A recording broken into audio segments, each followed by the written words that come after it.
वल्लभ हरिवंश महाराज जी, क्या किसी को क्षमा करना चाहिए?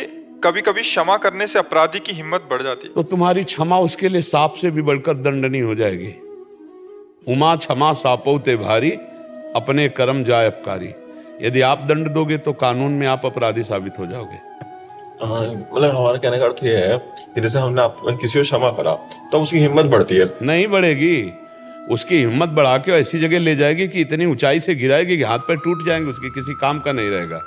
तुम्हें उदाहरण बता रहे, एक लड़का था तो जब किसी की मुछ को ऐसे देखता, मुछ वाले को, तो बड़ा मजाक, मुछाड़ा हो ऐसे वैसे करके उसका उपहास करता। एक बुद्धिमान आदमी था, बुलाया, 2 रुपया दिया।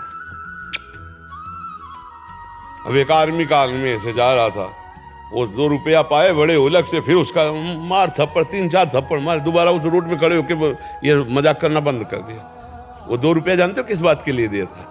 इसी बात के लिए दिया, तेरा उत्साह बढ़े और तू ऐसा कुछ कर कि जीवन भर के लिए तेरा बोलना बंद हो जाए, क्योंकि मैं मारूंगा तो ठीक नहीं है। तो भगवान खुद व्यवस्था कर देते हैं। उमा क्षमा सापौ ते भारी, अपने कर्म जाय अपकारी। यदि कोई अनर्थ कर रहा है, अधर्म कर रहा है, तो आप उसे कानून से दंड दिलाइए, आप कानून में रिपोर्ट कीजिए, आप स्वयं उसके दंड देने वाले मत बनिए। हमारे देश का संविधान है, हमारे देश का कानून है, और अगर कोई नहीं है तो भगवान दंड देने वाले। आप दंड दोगे तो आप अपराध, एक अपराध करता है, एक अपराधी को दंड देता है, तो दोनों अपराधी हो जाते हैं। नहीं, हमको चाहिए कि अपराध से हम बच करके और उसका सुधार हो, उसका मंगल हो। पहले हम भगवान से प्रार्थना करते हैं उसकी बुद्धि शुद्ध हो। देखो, कोई आदमी दूषित नहीं होता है, उसकी बुद्धि दूषित होती है। मानो कोई हिंसक है, बेविचारी है, अगर उसका हिंसा और बेविचार भाव हट जाए तो बहुत बढ़िया आदमी हो जाए ना, तो हम भगवान से प्रार्थना करते हैं। अगर वो हमारे साथ अनाचार दुराचार करता है तो हम कानून का सहयोग लेते हैं, हम कानून पे रिपोर्ट करते हैं, उसको उसका दंड दिलवाते हैं। हम स्वयं दंडदाता न बने, हमारी तरफ से तो उसका मंगल ही होना चाहिए। तो अपराधी को अगर कानून दंड देता है तो ये उसका अपराध का मार्जन होता है और वो पवित्र होता है। और अगर ऐसा कोई खूंखार अपराधी है और कानून उसे बंदी बना लेता है तो लाखों लोगों की सुरक्षा व्यवस्था हो जाती है, सबका मंगल हो जाता है। पर हम अपराध ना करें, नहीं तो अगर हम अपराधी का अपराध करेंगे तो हम भी कानून के अपराधी बन जाएंगे। नहीं बन जाएंगे? नहीं, हम उनको सजा नहीं दे रहे, पर हम कहने का अर्थ ये है कि हम उससे संबंध रखें या ना रखें। मतलब मान लीजिए हमने उससे कुछ, आप संबंध शब्द अलग हो गया और क्षमा शब्द अलग हो गया, वो अलग अलग दिशा को जाता है। संबंध तो नहीं रखेंगे। जो भगवत मार्ग विरुद्ध है या अपराध प्रवृत्ति वाला है, हम उससे संबंध नहीं रखेंगे। तजेता ही कोटि बैरिशम यद्यप परम स्नेही, जाके प्रीन राम वैदेही। और चाहे वो बिल्कुल क्लोज रिलेशन तो ना हो।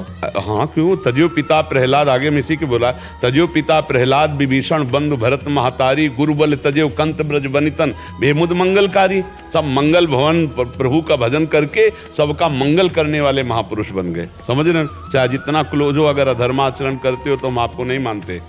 प्रहलाद जी साष्टांग पिता को प्रणाम करते थे, लेकिन जब भगवान का विरोध किया तो दैत्यराज कह के बात की, पिताश्री कह के बात नहीं की, दैत्यराज कह के बात की। पैर छू करके बात करते थे भरत जी माता कह के की। और जब राम जी को 14 वर्ष का वनवास दिया तो पापिनी कह के बात किया। पापिनी, मेरे को लक्ष्य बनाकर मेरे प्रभु को 14 वर्ष का वनवास, आज के बाद कभी माँ नहीं कहूँगा, कभी तुम्हारा चेहरा नहीं देखूंगा। ऐसे तो चाहे जितना क्लोज संबंध हो, जो अगर दुष्ट है, अपराधी है, तो हमारा कोई नहीं है, ऐसा भाव रखना चाहिए। महाराज जी, किन्हीं किन्हीं परिस्थितियों में आप सहने को भी बोलते हैं कि उस समय सही है, थोड़ा वेट कीजिए, सामने वाला बदल सकता है। एक सीमा तक जहां तक सहन करना है। मान लो पिता है, हमारे पोषण का अधिकार हो, अगर हमारा शोषण कर रहा है, अनाचार दुराचार कर रहा है, तो उसको कानून के द्वारा दंड दिलाइए। वो पिता नहीं, वो राक्षस है, उसको बंदी बनवाइए। समझ पा रहे हैं आप? ऐसे भाई है, हमारे सगे भाई हो, लेकिन तुम आप दुराचार अनाचार कर रहे हो, अपराध कर रहे हो हमारे समाज हमारे राष्ट्र के खिलाफ, तो हम तुम्हारे को बंदी बनवाएंगे, हम तुम्हारे खिलाफ चलेंगे, हम तुम्हारे अनुकूल नहीं चलेंगे, क्योंकि आप धर्म विरुद्ध आचरण कर रहे हो। कई बार चुप रहने से क्या होता है ना, चुप रहने से दूसरे की हिम्मत बढ़नी शुरू हो जाती है। हाँ, बिल्कुल ठीक बात। कुछ नहीं करा पर आप सिर्फ चुप रहे, या सह लिए या चुप। देखो, इसके 2 भाग हैं। आपने संबंध शब्द से कहा, तब हमने कहा, और इस शब्द से है कि जैसे हमें गली चलते कोई हमारा अपराध कर रहा है और हम चुप होकर निकल गए, तो उसको भारी दंड मिलेगा, आपके द्वारा नहीं, भगवान के द्वारा कोई दंड। अगर आप अरजते हो तो अपना समय नष्ट करोगे और झगड़ा झमेला बढ़ेगा।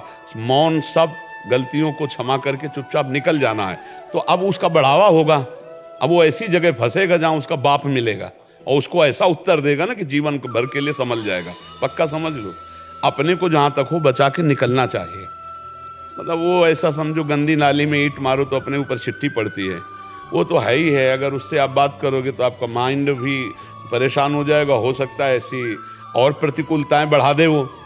एक तो मान लो पॉइंट है कि हम नहीं बोलेंगे तो वो बढ़ जाएगा, और एक पॉइंट है कि आप बोलोगे तो और आतंक मचा सकता है, फिर आपका जीवन संकट में पड़ सकता है, फिर समस्या में। इसलिए चुप हो निकल जाओ, उसके लड़ने वाला कोई मिल जाएगा, उससे बड़ा कोई उससे मिल जाएगा जो उसका उत्तर दे देगा। ऐसा नहीं कि संसार में कोई ना बोले तो बढ़ता ही चला जाएगा, अपने आप मिट जाएगा। भैया यहाँ कितने, आप बताओ कौन बढ़ के कितना बढ़ा, सब मिट्टी में मिल गए। जितना बढ़ने की कोशिश की मिट्टी में मिल गए, खंडेर पड़े। तो ऐसा नहीं है, अधर्माचरण करने वाला उसका कर्म ही उसको नष्ट कर देता है। और क्यों, क्या पाप का घड़ा भी सबका अलग अलग साइज का होता है? नहीं, एक लिमिट होती है। एक लिमिट का मतलब होती है, जैसे आप छोटे मोटे पाप कर रहे हो और आपका पुण्य बहुत है, तो आपका पुण्य आपको बचाता रहेगा और वो पाप कर्म जमा होता रहेगा, तब तक आप खूब फलते फूलते रहोगे। और जिस दिन वो पुण्य कर्म नष्ट हुआ और ये पाप कर्म और पूर्व का पाप कर्म तो ब्लास्ट हो जाएगा, एकदम नष्ट हो, एकदम हर जगह गिरता गिरता गिरता एकदम नष्ट हो जाएगा। आप बड़ी ऊंचाई से देख लो दृष्टि डाल करके, तो उसमें थोड़ी कि इनका घड़ा 5 लीटर वाला है, उनका 10 लीटर उसमें सुकृत होते हैं। मान लो पूर्व में उसने पुण्य किया है, अब वो गलत मार्ग में चल दिया तो पुण्य उसका सहयोग करेंगे ना, गलत मार्ग में सहयोग करेंगे। वो गलत करते हुए भी बहुत सुखी और अच्छा दिखाई देगा। और जब तक उसका पुण्य चल रहा, जहां पुण्य खत्म हुआ तो बोले अब पाप का घड़ा भर गया, क्योंकि पाप ही पाप रह गए, अब तो दुर्गति भोगनी। और कोई कोई पुण्यात्मा दुख भोगते पाए जाते हैं कि बहुत अच्छे चल रहे हैं, धर्म में चल रहे हैं, एक एक कदम सही चल रहे हैं, लेकिन हर कदम उनका दुखमय हो रहा है, क्योंकि उनका पाप का क्रम चल रहा है। अब वो पाप नष्ट हो रहा है और पुण्य जमा हो रहा है, और जहां उनका पाप नष्ट हुआ है प्रकाशित हो जाएंगे, और जहां उनका पुण्य नष्ट होता है वो नष्ट हो जाएंगे।